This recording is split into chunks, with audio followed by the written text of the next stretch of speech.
Testing, 1, 2. I reckon we might need a bit more volume. How you going out the back there? You hear okay? Well done. Like the way you all put your hands up there. Must be something that happens when you walk into a school. I just had my first cigarette in about 25 years outside the school. If you find one in the bin over there, it was put out and, just punish one of the kids for it. It wasn't me. Righto, I think we're all present and accounted for. Is that right? And there's a few more seats in here if anyone would like to come and grab a seat. For round 2 of the celebration of a life less ordinary. And a lot of you are over the road with the family, where we've just laid Lloyd to rest. But now we get to hear a lot of stories from important people in his life, and he's a genuine all-rounder. And obviously education is a huge part of Lloyd's life and his contribution. So thank you to Christy, the principal here at Beresfield, where Lloyd's a legend. Like, they don't name halls after mugs, do they? They were in the hall named in his honour. And I'd like to just kick this part of proceedings off just with a few little thoughts on education, of which Lloyd was such a titan and a bit of a pioneer. You'd probably struggle to get away with it in these days of OH&S, a lot of the things he did back then, and the world's poorer for it. Don't get me started on random breath testing. It was Benjamin Franklin who said an investment in knowledge pays the best interest. And no less than Einstein, he believed that true education's about teaching how to think, not what to think. And it's not the learning of facts, but the training of the mind to think critically and independently. And Einstein used to say he had no special talent, he was just passionately curious. So Lloyd and Einstein had a fair bit in common. But you thought you'd never hear that, Margaret. So good afternoon, or morning, as it is. Ladies and gentlemen, it's my honour to be with you again for round 2 of Lloyd's send-off. A chance to reflect on the outstanding contribution of a real leader, a great mentor, and as I said, a genuine all-rounder.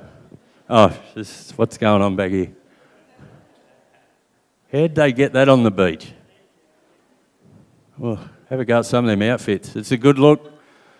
The knee socks and the safari shorts. Bring that back. God, can't be serious while that's on in the background. Oh, look at him. Okay, I'm going to do my best. And if you're laughing, hopefully it's at one of my jokes, but otherwise I'll know something's going on behind me here. As I said, a great mentor and a great all-rounder. Not just a father and a grandfather, loving husband, educator. He started off as a teacher and rose through the ranks, a long and distinguished career as a school principal. But a mentor to young people, a coach, a Renaissance man, a great diviner of cocktails, fisherman, mesmerising dibbly-dobbly bowler for eastern suburbs back in the day. Well, I'm told bowled so slow that the batsmen were hypnotised by the time that 16 ounces of red leather made its way to the other end of the cut strip. But it worked. Even Sarfraz Nawaz got 7 wickets in a Boxing Day test, and he bowled military medium. But so he just gave so much in so many areas. He's an elder and a community man. And losses of this magnitude are, you really feel it. It is felt far and wide. And, it also brings to mind the important mentors you've lost in your own life. And it's a good chance to remember them today and how they set you on the right path, and how they set you up with all the tools to navigate this really tricky and exquisite thing called life. Now, as the days turn into months after a loss like this and the years into decades, and as the finer details of the past inevitably become a little fuzzier around the edges, thank God you got photos to prove all the stories. Now, the all-consuming nature of grief in its early stages does give way to acceptance and a deeper understanding. And treasured memories become the lifeboat that you cling to for reassurance, and the anchor you rely on to keep you grounded, and the lighthouse that guides you through the dark. So good dads and teachers, like the man we're here to honour today, they come in many forms, but they all share one thing in common. They're irreplaceable, and we'd be buggered without them. And the same goes for our mums.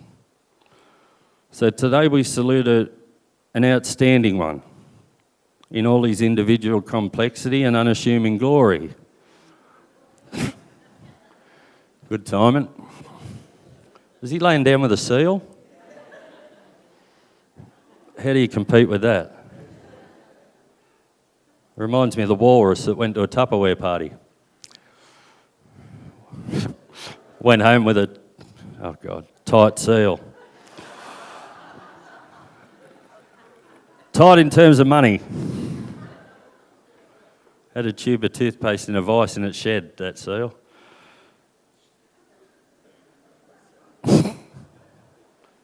God, lost me place.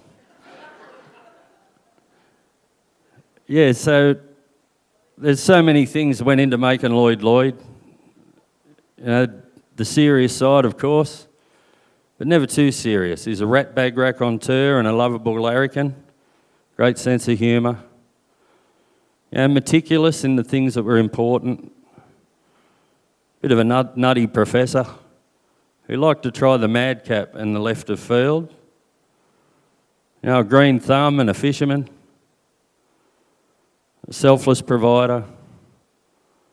A proud granddad, a sweet, sensitive soul who was always a calming influence.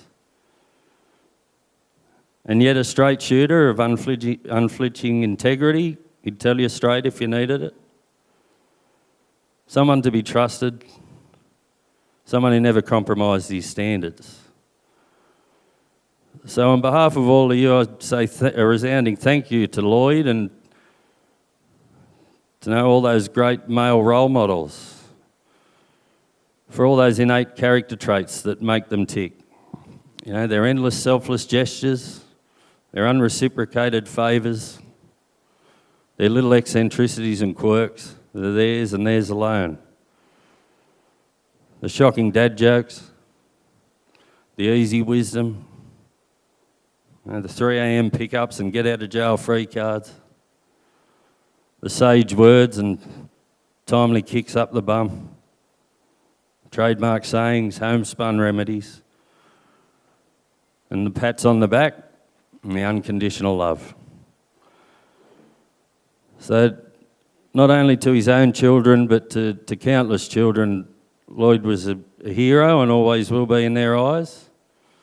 And today we honour him in all his humble glory. And I'm very privileged to be here holding the mic and leading the whole mad circus. So we've got some speakers to get through now. All going to talk about different aspects of Lloyd's life. All go back with him, some a long way, some in different capacities. But they're all going to have something great to say about our guest of honour. And we'll kick things off with Chris and June Evans from Beresfield Public School. Had some great battles with Barrow back in the day. Rugby league. A couple of lunatics they had, who I'm still mates with today. Righto, here we go. Thank you. Wow. I look out in front of me and I just see people from all aspects of Lloyd's wonderful life. There's his family, Marg, you were his touchstone, and the family that you grew together, and then it grew to his wonderful grandchildren, and he just adored you. I knew Lloyd as a colleague when I came here as a very green new teacher, and he was my assistant principal in 1981. And instantly there was a rapport, and it became really obvious that he had this passion for teaching, for children, and for all the things that children need apart from the 3 R's. And this is what led, I think, to the establishment of the Hunter Region Camping Committee and all the school camps that so many people remember now. As a colleague, he was a mentor. I had the pleasure of working both with him and with him as my supervisor. Sometimes it was really frustrating, but overall it was an absolute privilege because, paperwork wasn't Lloyd's forte, as anybody will attest to. But when you think back, he had a full teaching load, he was an assistant principal, and there was no such thing as release from face-to-face teaching. So the workload was absolutely incredible.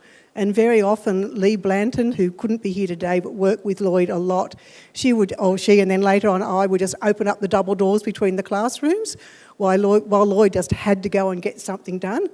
And we'd have 60 to 70 kids in there and just cover for each other and do what needed to be done to get things done. And what Lloyd did with the children, with camping, with introducing them to a totally different life that some of them knew, that was the thing that the kids remember most. They don't remember that we taught them their tables. They don't remember that we taught them to read. They remember those experiences outside the classroom that demanded a lot of them, but also so much of Lloyd. And I'm just so glad that Lloyd did that in the time that he did, in his time, because as Ben said, you could not do it now. You simply could not do it now. With all the things we used to do with the wild man of the forest and beach wars and all of the things that, you'd be horrified of the safety aspect now. And the little quirks and the phrases that were always used, I'm sure there are people here now who are in their 40s and 50s who the thing we'd remember is 20 minutes. Everything was going to be done in 20 minutes because he got sick of it. How long is it till we do this, Mr. C? How long is this going to take? 20 minutes, 20 minutes, 20 minutes. It didn't matter if it was raining. Lloyd just called it liquid sunshine and we kept going unless it was dangerous for the kids. So all of those common phrases are in some people now in their vernacular, along with, don't forget to remind yourself to remember not to forget. and the children would just look at him. and so all those phrases, and they will go on through generations. When, as an adult, I now see other adults who were part of this student body, this is what they talk to me about. I bump into ex-students all the time at art fairs, walking on the levee at Maitland, in supermarkets, all different places, and this is what they remember. But the thing I remember most about Lloyd with the children is his ability to take a child and make them feel special. And he would often, particularly on camps and other experiences, if there was someone who was having trouble fitting in, he'd take them aside and he'd give them something special to do that kind of made them king of the kids. And he'd relate to them at whatever level he could, whether it was a shared love of Balmain football team, and they had the same beanie and the same scarf, and he'd go and sit and have a chat with that person. If a person was a little bit on the outer and not quite fitting in, when we did all our silly campfire skits, he'd give them a starring role that they were the only one who knew that secret. And I don't think any of them ever told later on what the secret to success of that skit ever was. Certain kids, they were the best bait getter at Jimmy's Beach, or they were the wild men of the forest, and they kept that secret. They did not then say later on that didn't exist.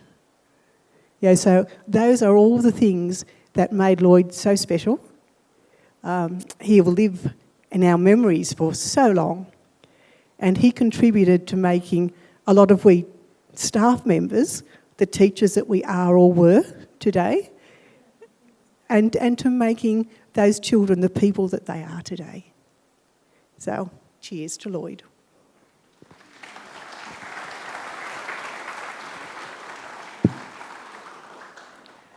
Lloyd Crockett. How do you sum up such a special man in just a few minutes? Loyal, dedicated, fantastic teacher, devoted and brilliant principal, someone who has helped, nurtured and inspired so many students into amazing careers, worked with thousands of parents in many roles, parents who were canteen workers, Mothers Club and P&C members, members of the school council, Hunter Camping Committee coordinator. What an amazing man. We could go on. Lloyd was, and still is, very special to many people here today. Children who attended Beresfield Public School often speak of their time here at our school, how Lloyd would tell yarns, encourage students in our school, support each and every student who was achieving in their sporting activities, and genuinely was interested in all students. Lloyd had a great ability in organising school camps. He believed students should experience camping and outdoor activities, which some not necessarily would experience with their parents. I was privileged to be part of his team for 8 Year 6 camps. On one Year 6 camp, it took over 6 hours to get to Smiths Lake, a trip that usually only takes 2. There's a story though. They had a flat tyre. They had to stop, change it of course, but it was a hot day, so they just stopped in at the local bowling club, just for a few light refreshments. Finally, after 6 hours, they arrived at camp to put up the tents for 60 children who were coming the following day. But Lloyd and a couple of the male teachers and helpers, they had no food. So what did they do? Went and got the fishing nets, went and got the prawning nets, went out, caught 3 kilos of fresh prawns, cooked them up, and had a feast sometime after midnight. Those students here today would remember the great activities that were organised each year, including Wild Men, Commando in the Sandhills, with lots of flower and water bombs, and with help from parents and teachers on each camping trip, great meals for over 60 students for 4 days were prepared. Camp was never dull. There was not a lot of sleep for teachers and parent helpers involved in camps. The students would go to bed 9:30. Then the teachers and parents would be preparing for the next day. Lloyd would have us in fits of laughter. Many laughs were had every evening, I can assure you of that. Sometimes we got to bed 1, 2 o'clock in the morning, and we were back up at 5 to get breakfast and start the new day. There were many antics, not just from the children, but also from the parent helpers on these camping trips. Feathers and sequins were sewed all over the men's underwear. Socks were sewed across the top of their ankles so they couldn't put them on in the morning. Seeing we were camping near the beach, there was often seashell pasta, not cooked of course, put through the male sleeping bags. Lloyd's bedding was safety pinned down around one day, so he couldn't get into bed that night. And there was one occasion when Margaret's nightie got sewed up. The sleeves got sewed up on her nightie, which was hanging in the wardrobe at Jimmy's Beach. About 3 months later, around 2 a.m. in the morning, there was a phone call to me from Lloyd. All that was said was, "Evans, Margaret has found her surprise." Memories, they all keep flooding back. On the final day of Year 6 camps, Lloyd would sit all the children down and discuss Wild Men and how the intrigue grew day by day by day at camp. There was always a newspaper. strategically positioned for students to read, with information about this mysterious family who collected plastic. During camp, plastic items would disappear. A plastic plate, mug, hairbrush, plastic bucket. The intrigue was being planted.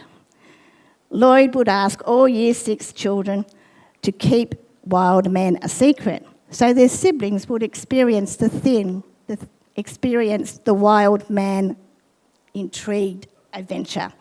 And everybody did. Year 6 camp was not the only camps that Lloyd organised. There were trips to Sydney. Some students and parents here today will remember Boom Boom Crockett. Canberra excursions, trips to the Blue Mountains, Riverwood Downs, Mile and Smith Lakes, visits to the zoo, and many other camps away. Not only did Lloyd organise amazing experiences at camps, he was a go-getter. He was always coming up with out-of-the-box ideas, helping to organise fundraising activities for our school. Lloyd ran a computer-a-thon in the early 90s, which ran for 24 hours. Day and night, parents, students and teachers were rostered on to work on the computers. No sleeping was allowed. All students were sponsored to raise money for our school to buy computers. Our school was well in front of others, as we had an entire computer room set up. Cal Plotto was a great hit with our fates.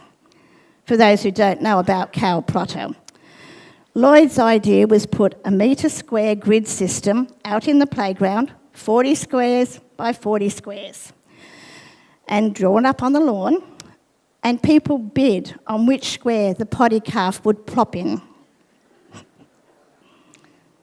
Car rallies, organised by Lloyd, of course. Each car was dismissed every 2 minutes. 3 different routes were worked out, and participants eventually ended up at Jimmy's Beach. Some got lost on the way, but all finally arrived safely to a barbecue cooking away, ready to be eaten. In addition to camps, fetes, a-thons, which Lloyd was an integral part of, Lloyd had a clear vision for the future of Beresfield School.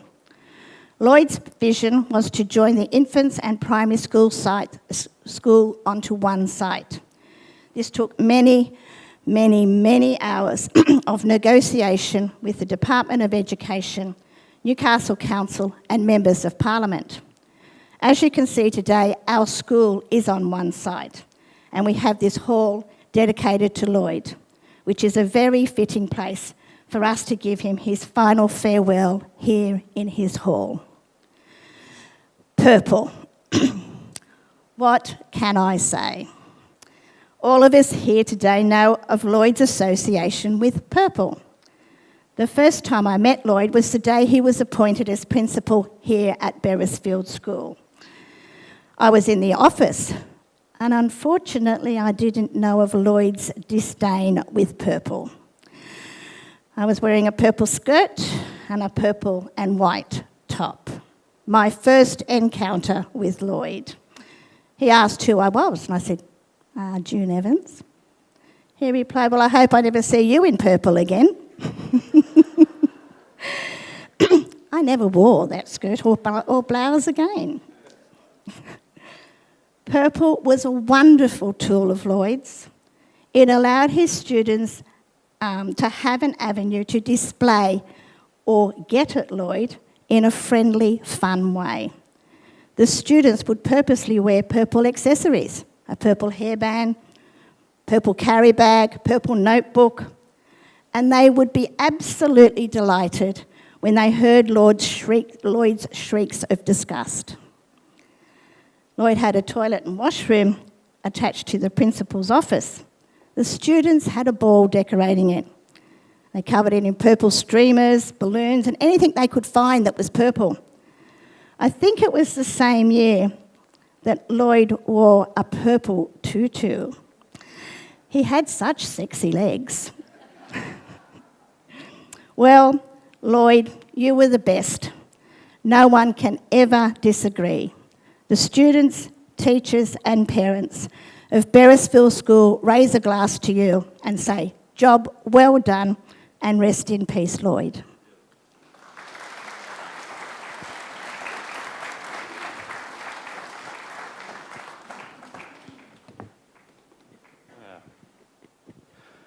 Well, good job, Evans. You too, Evans. Is both Evans? That's not a typo. Righto. Channeling a bit of Lloyd there. Rightio, I'm going to read this one from my old mate Paul. There are some beautiful moments in this.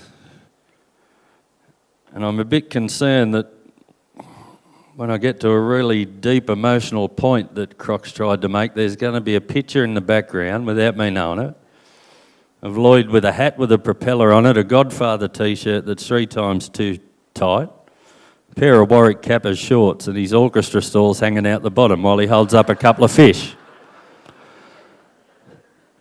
So if you laugh, I'll know that's the case. Righto. So this one's, I'm reading on behalf of Paul. A picture in lavender. Oh man, I'd love it. Okay. Welcome everyone and thank you for attending the memorial for Brian Lloyd Crockett. I'm sure he'd be humbled by the amount of people here to pay their respects. Lloyd Calipers Crockett. So where do you even start with a bloke like Lloyd? A truly unique human being. He's certainly packed a lot into his 83 years. I'll try and keep this fairly brief because, yeah, that's what Lloyd always did when delivering a speech.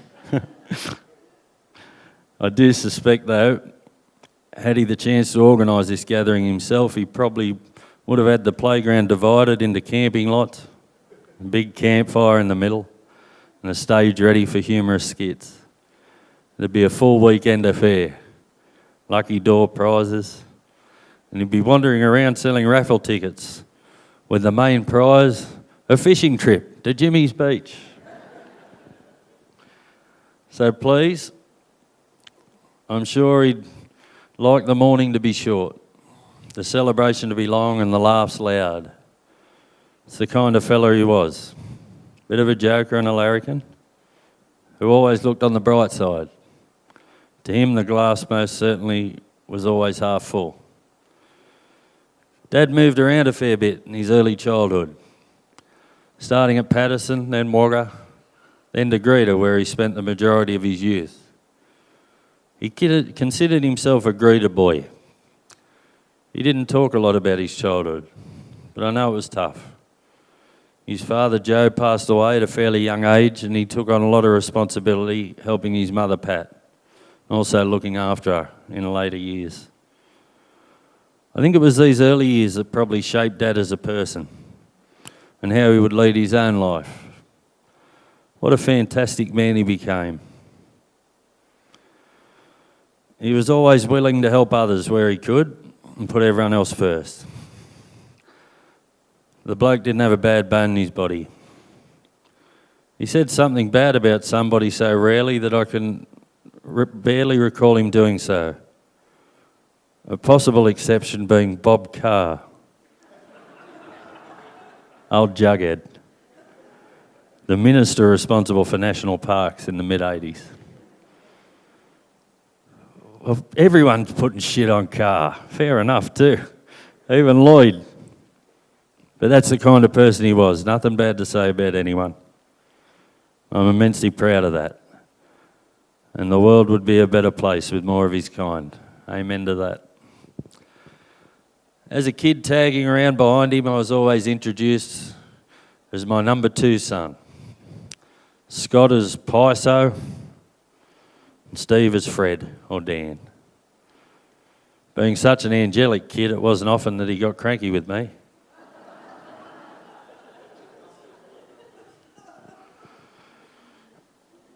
But I knew one thing. If the words, "by the living Harry," came out of his mouth, if I said one more thing, it was time to turn and run and hope that a size 11 boot didn't connect with my bum. Geez, we did some things as we grew up. Yagan at Easter and May school holidays, Crescent at Christmas, the Mile Lakes on long weekends. Not to mention the September school holidays that were dedicated to unfamiliar travels. Took us all over the country. Then there were the big trips when Mum and Dad took long service leave. Around Australia was a definite highlight. Our Leyland brothers moment. All us kids, and there were plenty of us, had a ball. And to Dad, seeing the countryside was one of the best forms of education a kid could get. He may just have enjoyed it a bit himself too, I reckon. It was as I grew older that I really came to appreciate how lucky I was. I'm forever grateful. Inevitably, many of these adventures were intertwined with another of his great passions, fishing. I could write a book about the fishing escapades. Oh, that's right, he did. Bloody good book too. I tell you now, Yagan was a long time ago. Only a small snippet of his fishing adventures. Yagan Cocktail's a bloody good read though. And he took much joy in passing on his fishing knowledge to the young kids, particularly his grandkids, and sitting back with great satisfaction watching them put those skills into action. I know I'm not the only one who thinks of calipers while casting a line. So here we are at the Lloyd Crockett Community Hall at Beresfield Public School. It's as if he's come full circle. Beresfield played a big part in his life for many years, and Beresfield Public was his favourite. He loved the community and he loved the school. When the call came offering him a second stint here as principal, he couldn't accept it quickly enough. It really was a dream posting for him. And I can't thank the community enough for allowing us to have this service here. Lloyd's high opinion of this place has definitely been validated today. I don't think Lloyd was what you would call an orthodox teacher, but it seemed to work. He definitely had his way of teaching the young ones. Many adults over the years have relayed to me that when Lloyd was on the chalk, it's a good turn of phrase that. I'm going to read that again because it's so good. Many adults over the years have relayed to me that when Lloyd was on the chalk, that when they got to 6th class and found out they had Mr. C as their teacher, it was like they'd hit the jackpot when he was on the chalk. That's great. So good was he at mixing learning with fun. And this seemed to continue in the top job as principal. Not the stereotypical gruff, cranky, humorless headmaster that the kids feared, but the disruptive, stirring, purple-hating rebel that could really relate to the young'uns. I pity some of his staff. They must have been pulling their hair out at times with his antics. His purple phobia was legendary and the kids loved it. And he only recently confided in me that he didn't really despise the colour that much at all. It was born out of Vasey by his first boss, who used to remove the purple crayons out of the pack. It was merely a I don't want to start unpacking that. It was merely a charade to gee up the kids and be able to relate to them. It's genius. And it worked. Had me fooled too. Worked a treat recently in Maitland Hospital. The nurses would be a little bemused and he'd happily relay stories about the whole school dressing in purple to stir him up. Even when desperately ill, the colour purple never left his mind. When Lloyd finally secured this very hall for the Beresfield community, he soon retired. I think he'd had enough of the hierarchy. Not sure they really appreciated his unusual methods, but the job was done. Just as primary teaching was his chosen path, I think his unique connection with kids translated into his sports coaching. He never really showed any interest in coaching at senior levels. It was all about teaching the kids, about correct technique and participation at a young age. Who could forget at cricket training how he'd teach us to play a straight bat with a tennis paddle and tennis ball, way away from the actual nets. Or his favourite trick, carefully placing a 50-cent piece on the pitch in the nets in the exact spot he wanted his young charges to land the ball. And if you hit it, it's yours to keep. I was about to say this line in my head before I even wrote it. And that was a bloody fortune in those days, 50 cents. It was. Bag of lollies, 50 cents in our day, cost you $10 today. The kids would bowl till their arms fell off. I sometimes wonder what their parents thought when their child didn't get home from cricket training until dark.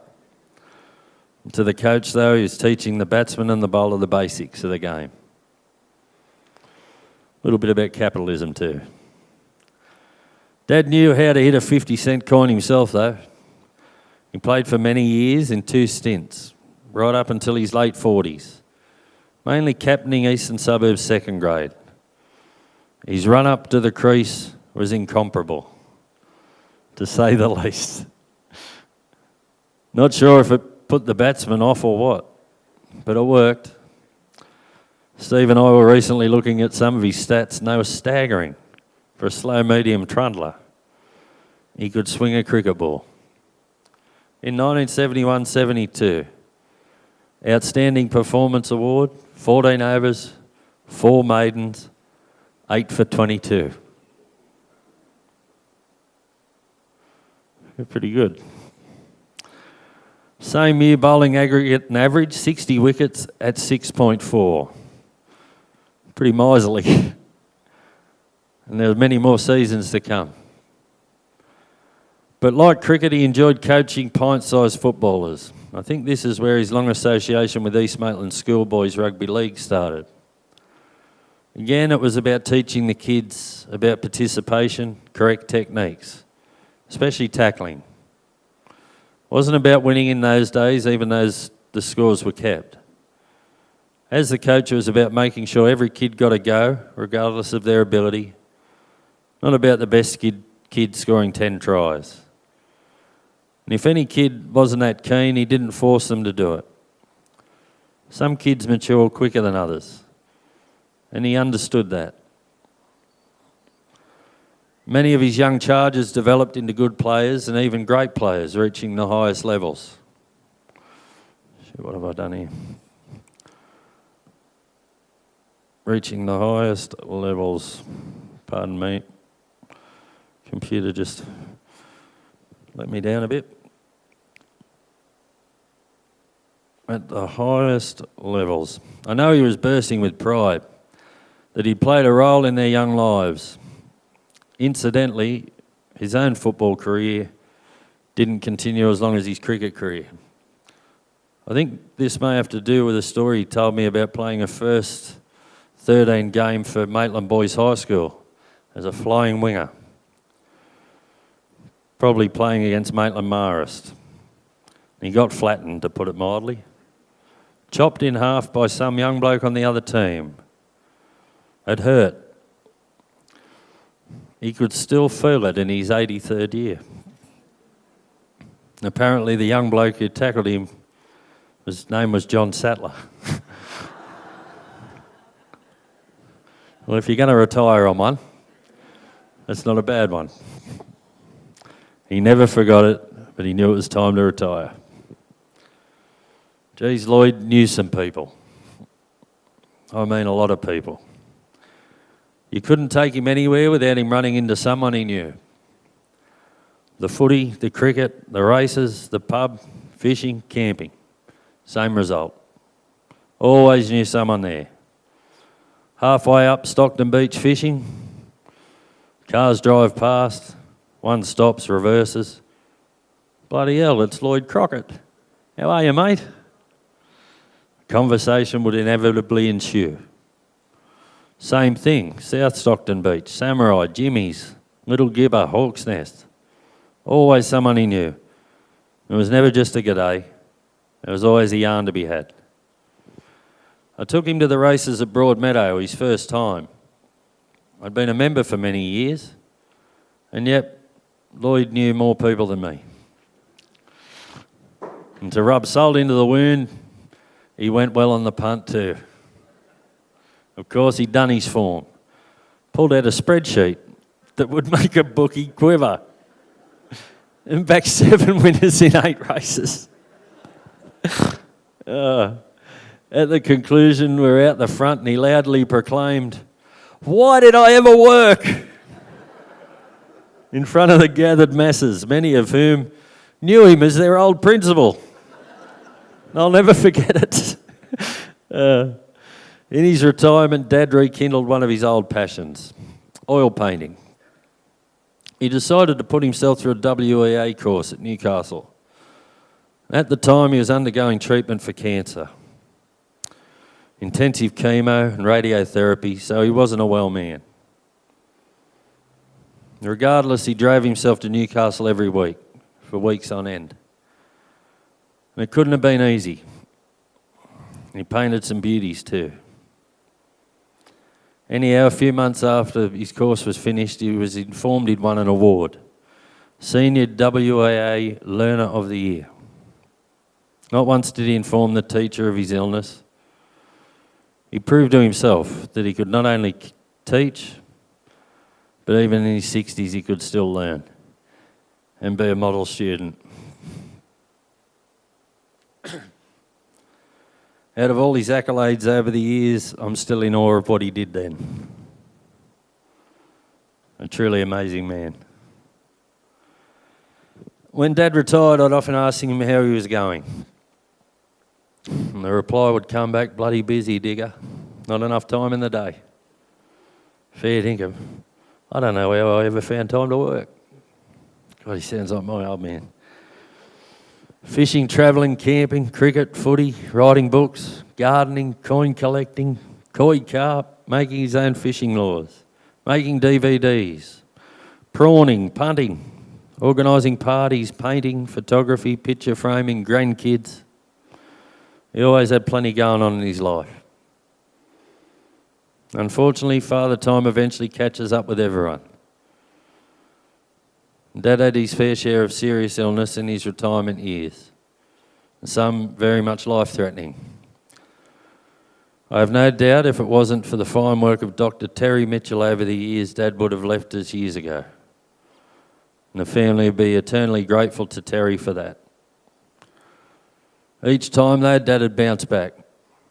Maybe a little slower, but ready to take life on again, as if nothing had ever happened. Once fishing again at Jimmy's, he's very content.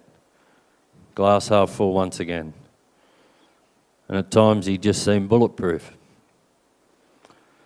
Dad received many awards over the years, life memberships to several local sporting organisations. And of that I'm sure he was gratified and proud. But it was his grandkids that he was most proud of. Couldn't get enough of them. I'm sure they'll look around here today and think, wow, Grandpa was pretty cool. He's loved by so many. I think they already knew. Some 65 years ago, Dad was lucky enough to meet a wonderful young spunk at the local dances. And did he choose well? Margaret. Married to Lloyd for over 62 years. Mum's been with Dad for every part of an amazing life. Through good times and bad. You bugger. She's always been there. Dad'd be the first to admit she's been his rock. Mum's very strong and independent in her own right. To see what she's done for Dad when he's needed her in the last couple of years shows what love's all about. She's refused to leave his side.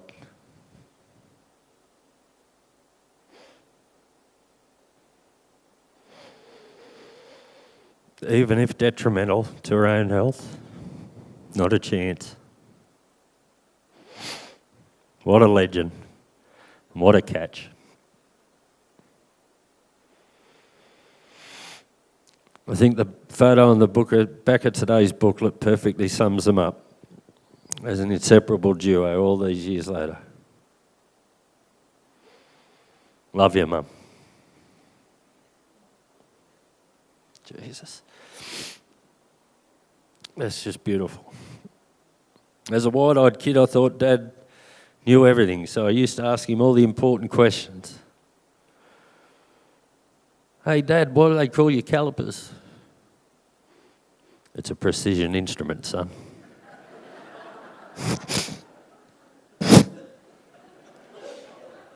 A bit of snot just flew at me nose. Sorry about that. That actually just happened. Oh, it's a precision instrument, son. Oh, God, that's good. Dad, why do you sleep so well? Sign of a clear conscience, son. Dad, why are your feet so big? Got to have a good grip on the earth, son. Dad never gave a lot of advice unless specifically asked. His answers, though, were always well thought out and on the money. He was a doer and a goer. He led by example, and his actions spoke louder than any words. And the way he treated others was probably the greatest example he ever set. If I can do half as well as him in this regard, he's taught me well. And I hope he would be proud. I tell you he would. And he was. And I feel blessed to have been brought up by him. He wasn't just my father. Man was my bloody hero. Love you, mate. Never be forgotten. Bravo. Croc, one of the best.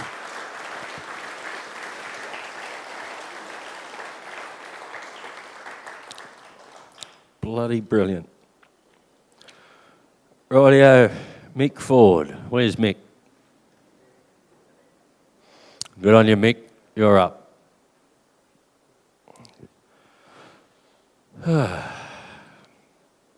God, that was good. It's a precision instrument, son.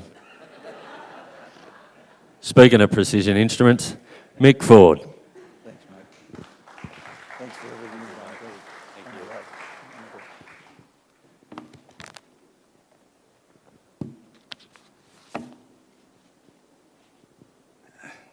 you. I was going to say good morning to everybody, but it's good afternoon. As Bez introduced me, yes, my name's Mike Ford, and just a minute, excuse me. Can you just hold that? Let's talk amongst yourselves. Mike's getting in a bit of bondage here. Lloyd always hated bloody wearing ties, and I know he's watching up there somewhere and he's looking at me and saying, what do you got that bloody tie on for, 40? So I've got rid of it, mate.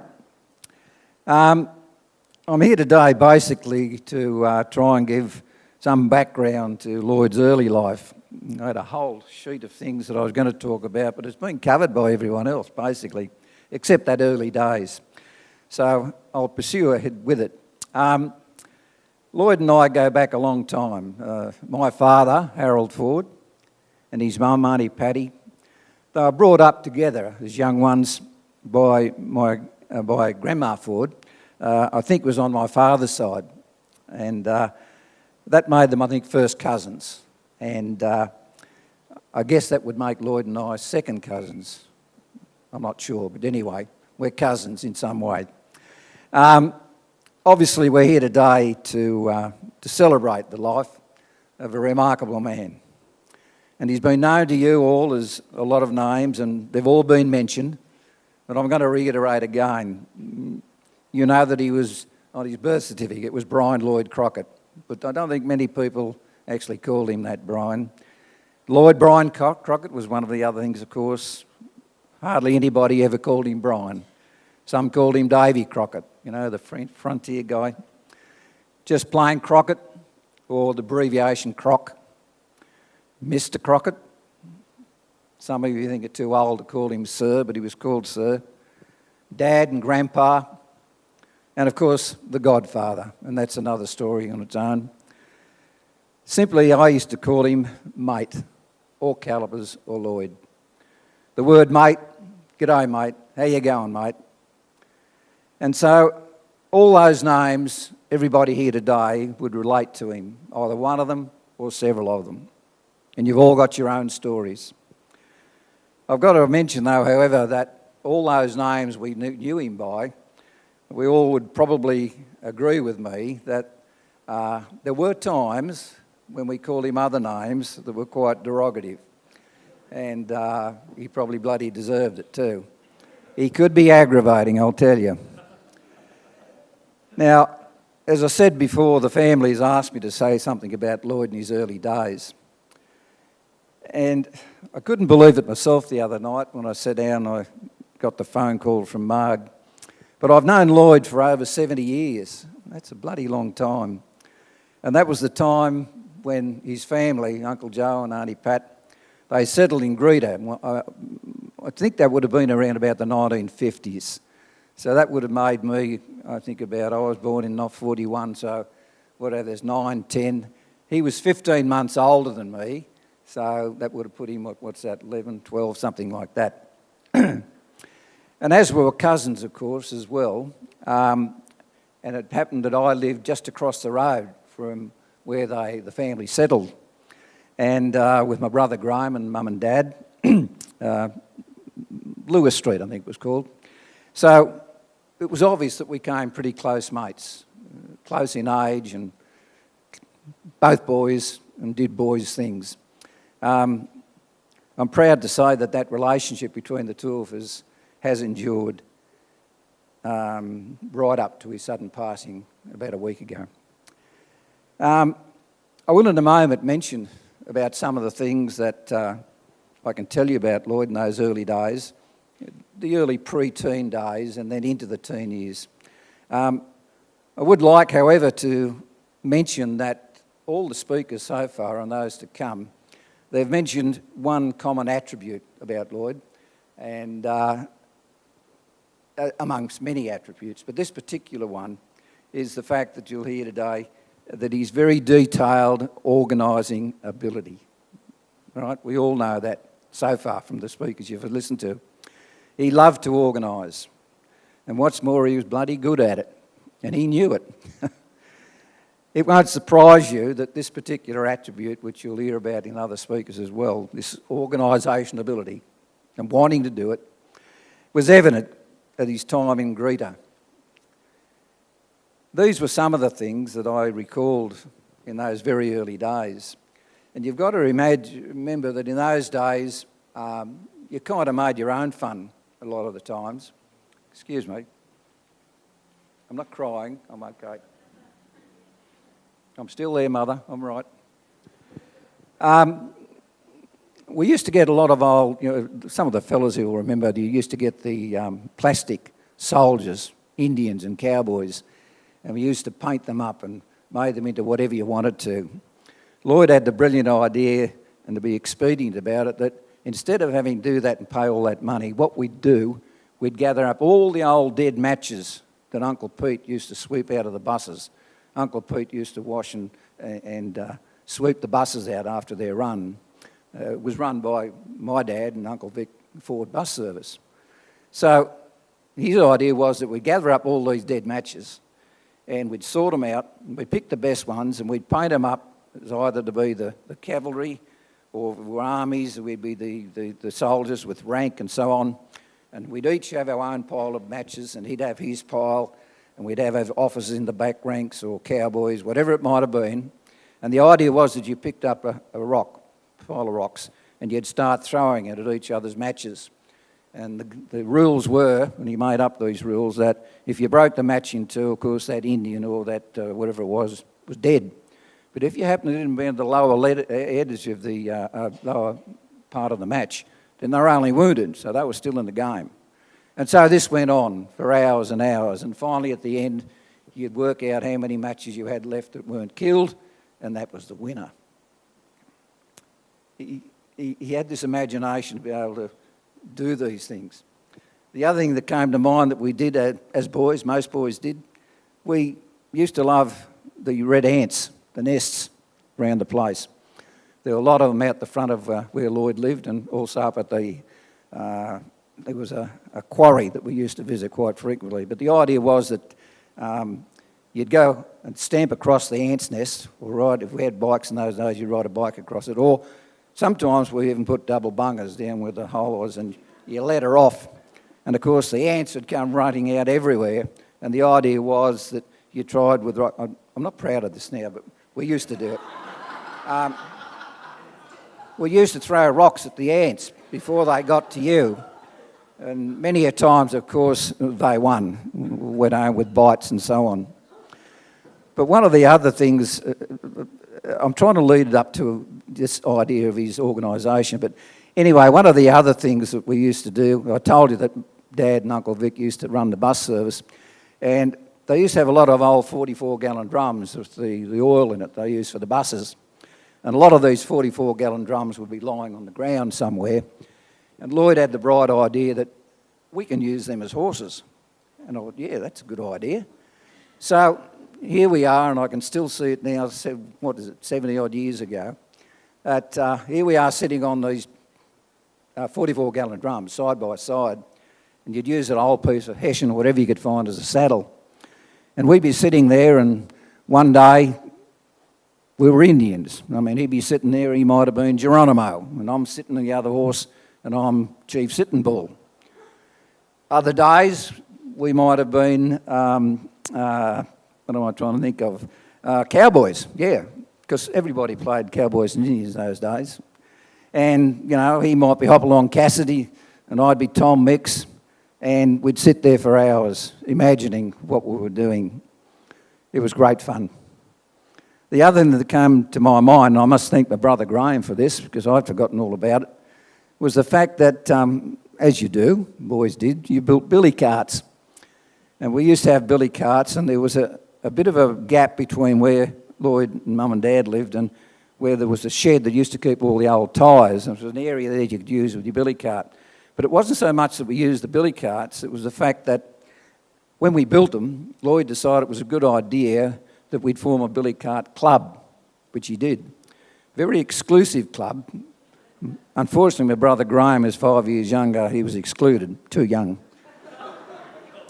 But not only that, not only were you an exclusive member of that billy cart club, but you had to have a licence and a membership card, which he organised. They were fun days. What I'm trying to lead to, I suppose, is that in a lot of these activities, and there's more which I'll come to in a minute, it was Lloyd's ability to be able, and his enthusiasm and his imagination, to be able to, his innovation, to think, what's the word I'm looking for, outside the box. And he did. He did. I was a follower. I went along with his enthusiasm, and I was happy for him to be in charge. He was always taller than me and bigger in stature. And I suppose in some ways, and I hope my brother will take this the way I mean it, is that whilst my brother Graham is 5 years younger than me and I love him dearly, Lloyd to me was almost like an older brother. And somehow I've looked upon that over the years. Anyway, getting back to some of the other things we did as boys in those days, we made Shanghais. Now, if anyone doesn't know what a Shanghai was, then get a life. Like, ask the person beside you. We made bows and arrows ourselves until we were able to, probably got them as birthday presents. And, of course, as we did in those days, we used those Shanghais and those bows and arrows the days that, again, I'm pretty ashamed of, so I'm not going to mention them. One of the things that my brother also mentioned to me was that, and I can't recall this, but it must be right, that in the back of where Lloyd lived, there was an old, the dunny, of course, was up the back, but there was an old peppercorn tree. And Lloyd used to collect those green caterpillars that were on the trees, and he'd get them off the trees, and he'd take them home, and he'd put them in a cardboard box and cover them, and feed them, and watch them. Now, I'm not sure of the exact process, but you know they crystallise eventually, and they eventually become a butterfly. And apparently he did that quite a lot as well. We used to collect birds' eggs. I'm ashamed of that too now. But for those who never collected birds' eggs, the idea was that you got the egg and you put a hole in either end, you'd blow it out, and then you'd have a box you'd put them in and keep them, and then you'd swap and change and so on. I remember catching crawchies in the creek. We used to use cotton and meat, and I assume you know what a crawchie is. Again, give the person next to you a dig if you don't know. Slug guns, of course, and BB guns came along eventually, and I'm not going to tell you about what we used them for. It was inappropriate, I can tell you. Of course, we had model aeroplanes that we used, and I can remember us using balsa wood, and not only planes, but all sorts of things, and we were into that. I wonder how many of you remember the old Hornby trains they used to have. You know, kids used to get them, and Lloyd got them, I got them, and I can remember sitting out the front of his veranda. Can you hear me? Is that gone off? All can hear me, right? Sitting in the front veranda of the house there, and you'd start out with the circular track, and then you'd add to that, and you'd have the Hornby train, but you'd wind up and let it go, and then, of course, they developed from there. But we'd sit there for hours playing with these Hornby trains. My brother also mentioned to me, and I can't recall this, and I don't know whether Margaret would remember, but Lloyd kept pigeons. Did you know that? No. Well, I didn't know it until Graham told me either. But anyway, apparently he had pigeon coop up the back there somewhere, and they were homing pigeons, and he'd feed them and look after them, and he'd let them out, and they'd come back again, and so on. I remember the school frolics. Do you remember those school frolics? I don't know if they still have them these days. But you dress up. There's all sorts of things. I'm mindful of a picture there of I was dressed up as an Indian, and I think he's taller than me. I think he was some sort of sheik. He had a turban on his head, and he looked fairly resplendent, actually. But anyway, they were good fun, the frolics. We remember the Cubs in Greta, the old Anzac Day marches. You start at the top of the hill and walk down to the cenotaph. He introduced me, and some of you will remember these, the blokes particularly, Biggles books. Do you remember the Biggles books? Captain W.E. Johns? You remember them? And I think that's where I got the love of reading from. He introduced me to Biggles, and excuse me, I'd go home and he'd lend me some, and we'd try and get some more, the old Biggles books. I've got to mention the fact, of course, as you do in that age, we had girlfriends. A couple of the local Greta lasses. They were right little ravers, I'll tell you. Sorry about that, Margaret. But yeah, and of course, we played the usual rugby league and soccer and cricket over the oval next to Redgroves. And I suppose that was the time from 11, 12, 13. Lloyd attended Greta Primary School, and then he went on to Maitland Boys High, of course. As I said, he was 15 months older than me. But I remember that when he went to high school, he travelled by train, the old Singleton train that left Greta Station, and you ended up at Bulwer Street, East Maitland. But my fond memories of that time was, and some of you will remember them, remember the old dog boxes? Dog boxes? If you don't know, give someone a nudge again and they'll tell you. What they were was the carriage on the train, which was completely separate from the rest of the train. You couldn't walk from one to the other. So everyone used to love these and rush in as soon as you get on the station to get into the dog boxes. And then there, of course, you got up to all sorts of mischief. It was while in those dog boxes, I remember now, that Lloyd taught me how to play 500 and euchre and poker. I'm never very good at 500, but he was a good player, I'll tell you. Anyway, when Lloyd went to school, I followed him, and it was while he was in 5th year at high school, and it's already mentioned about the tough time that he had, but he was in 5th year, I remember, when his father, Uncle Joe, passed away with cancer. And Lloyd, as has already been mentioned, was an only child. And he spent a lot of time looking after his mother, Auntie Pat, in many ways. It's been mentioned before, helping. Not only Auntie Pat had a printing business in the front of the house and was conducted there, and she had other help, but Lloyd, besides helping her in many other ways, and going to school and doing the leaving certificate, His mum, Auntie Pat, suffered fairly terribly from very acute rheumatoid arthritis, and particularly in her hands. And so he did it tough, as someone's already mentioned. I was probably a little bit unaware of that until later on I found out about this. And I've mentioned about the dog boxes, and whilst we were at high school, fifth year, and I might add that he had a fairly excellent time at Maitland Boys High, and there's a lot of old ex-Maitland Boys High people here today. He had the honour of being a prefect. He excelled in sport, and I'll touch on a bit of that later if I can, very quickly. It's already mentioned about his rugby league and his coaching and everything else, but he was also a medium distance runner. He represented the school in athletics, but he was a good runner. I know he played on the wing with the first 13, but he was also a good long-distance runner, and I think that's why he's interested in you doing that, all the running. He'd love to see you do that. But anyway, while he was at high school, as I said, his father passed away, and he had to do a lot of things to help his mum. At that time, while at high school, of course, we joined the 2nd East Maitland Scouts, and there may be people who remember the Scouts, but we used to travel by bus from Greta into Maitland, catch another bus to Stockade Hill and go to Scouts. And it was well that time, of course, in Scouts that, again, I appreciated the way he used to, how should I say it, he'd do sort of things that you were naive about it, but he'd make fun of you, good fun. What I'm leading up to is that while we're in Scouts in East Maitland, we went to a jamboree in Melbourne. And at that jamboree, I only able to get there because I think I had to pass my second class, I think they called it, so I was eligible to go. But there was one of the photos up there earlier on of some blokes breasting a bar, but that was down in Melbourne at the jamboree.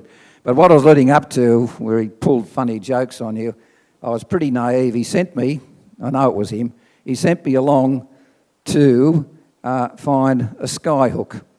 Now, if any of you know what a skyhook is, I had no bloody idea, and I remember wandering around for about an hour looking for a skyhook, and when I finally got back, I got the... Is it okay, Scott?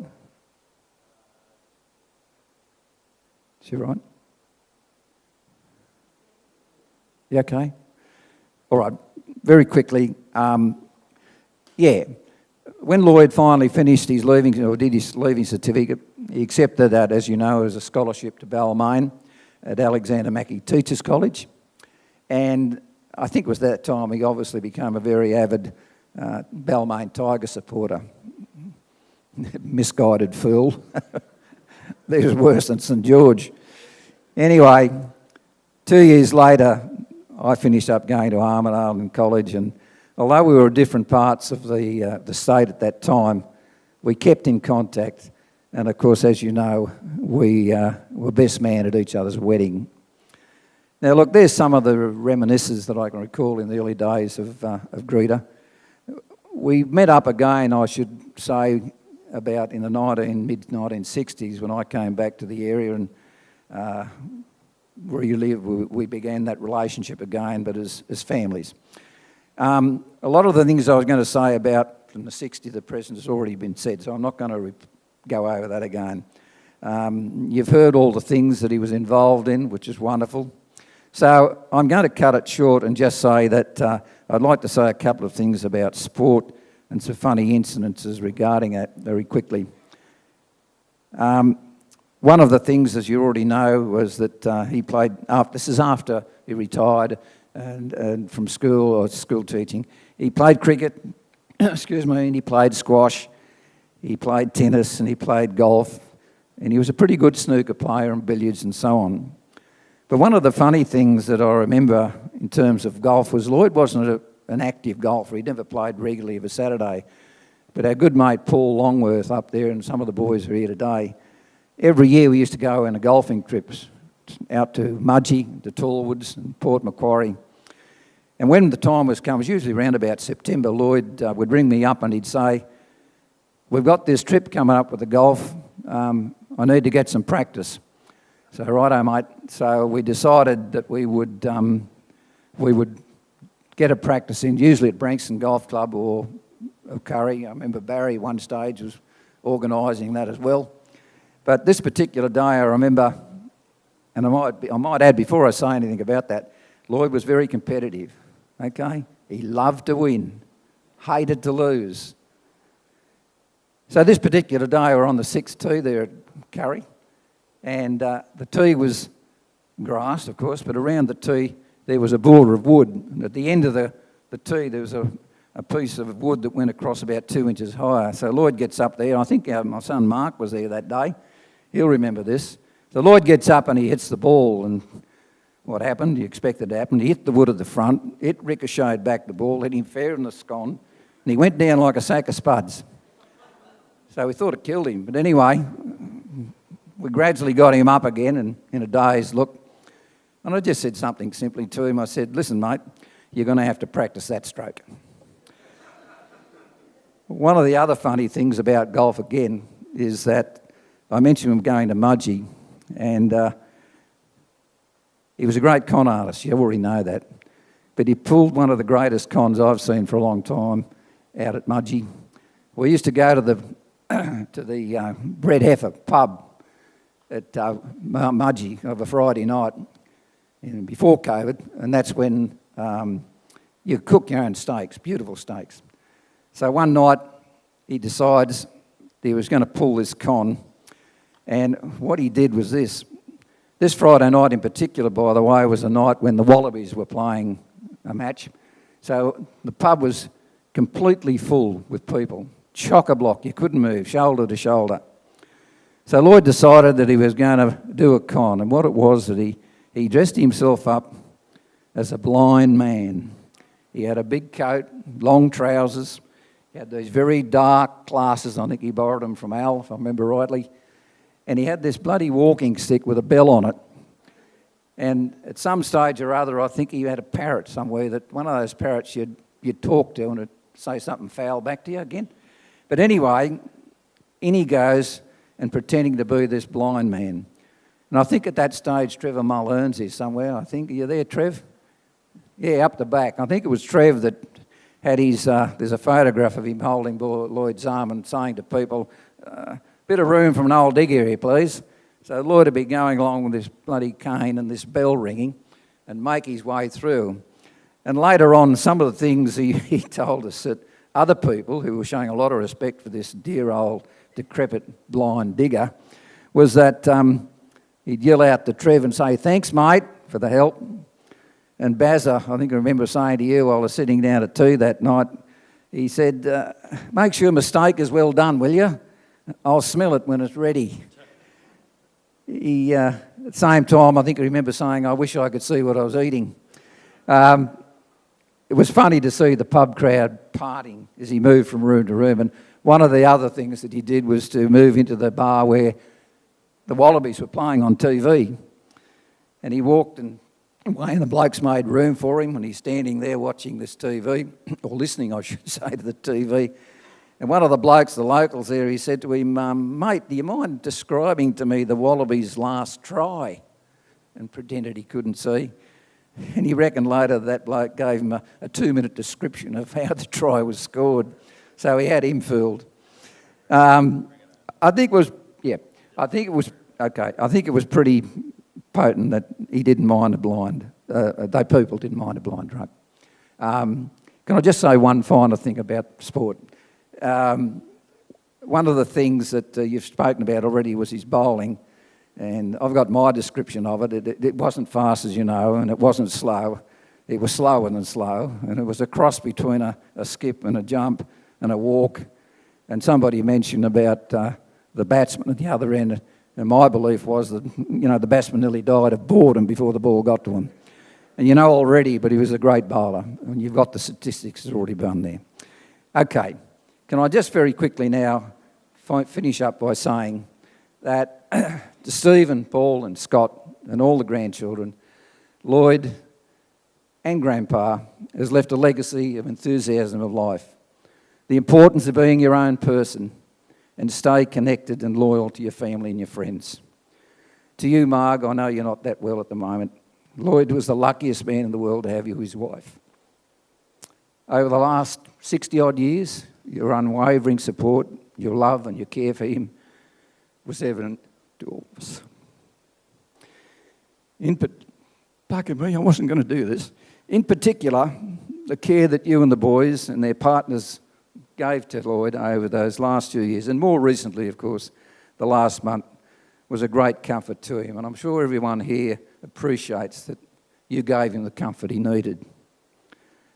We know that life without him will be different, but it's what it is, and life goes on, and it will go on. Finally, there's an old saying that's going around, and I remember it. It says to teach is to touch your life forever, and by teach in the broadest sense. I draw a parallel from all of you today to all of you who have known Lloyd. He's touched our lives forever. Thank you.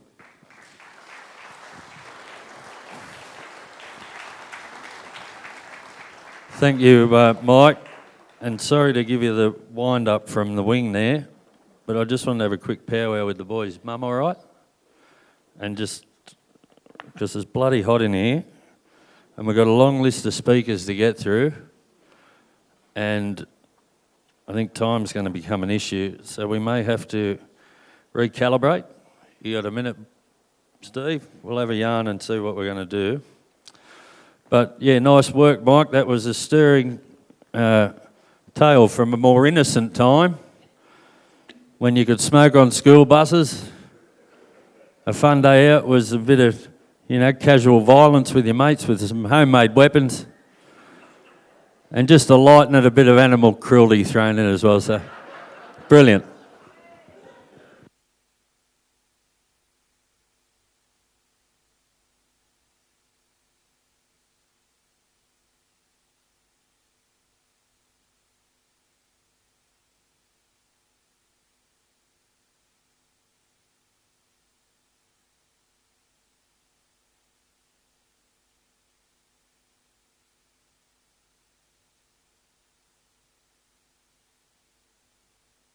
We're just summing up a plan of attack, so don't panic.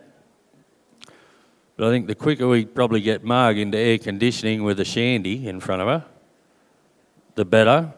But there will be a plan B.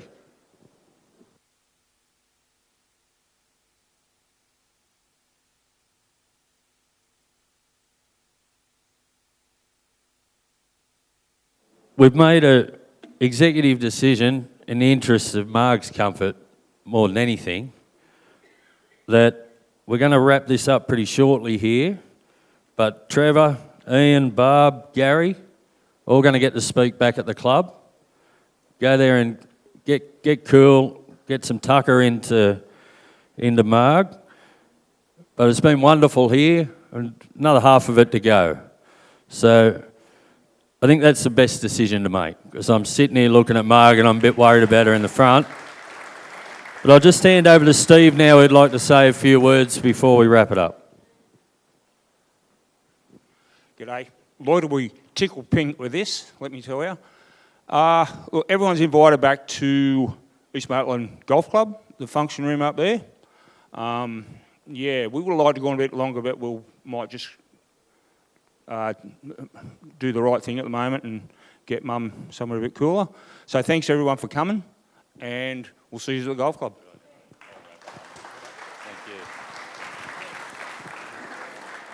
I think that's the right call. Discretion should be the better part of valour here. So thanks everyone for coming. It's been an honour for me to look after Lloyd's farewell today. And as you all filter out, I'm going to leave you with this final thought. It's only short. Feel free to get up and start moving out if you're hot. It's hotter than a blue movie in here. But this is from Robert Louis Stevenson, one of the great writers.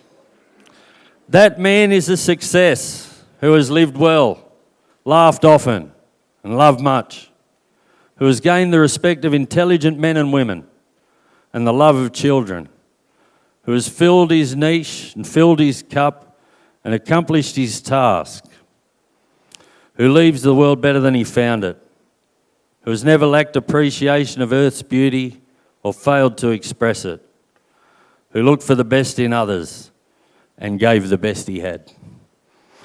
Good on you, Lloyd. That's you in spades. Thanks, ladies and gents. Go and get comfortable, have a drink. Let's get out of this sauna. Thank you to Barrow Public School. What a great gesture.